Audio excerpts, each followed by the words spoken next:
আচ্ছা হামিদ, এটা সত্যি কথা কত, তুই কি প্রমিতে ভালোবাসিস? না আব্বা, কি কয় এগুলা? জাস্ট ফ্রেন্ড, বন্ধু।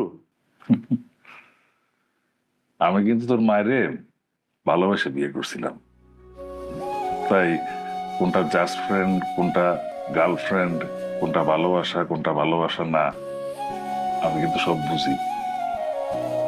না না আব্বা, ওরকম কিছু না। তো তুমি এসব নিয়ে চিন্তা করো না তো আব্বা, আমি শুধু পড়াশোনার মধ্যে আছি। সব প্রেম ভালোবাসার মধ্যে আমি নাই। তোর একটা কথা কই, সবসময় মনে রাখবি, ভালোবাসা কিন্তু মন্দ কিছু না, যদি সেটা সমানে সমানে হয়।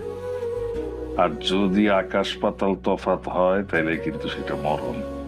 আর একটা কথা আছে না, বামুন হইয়া চাঁদের দিকে হাত বাড়াইও না, বুঝছস?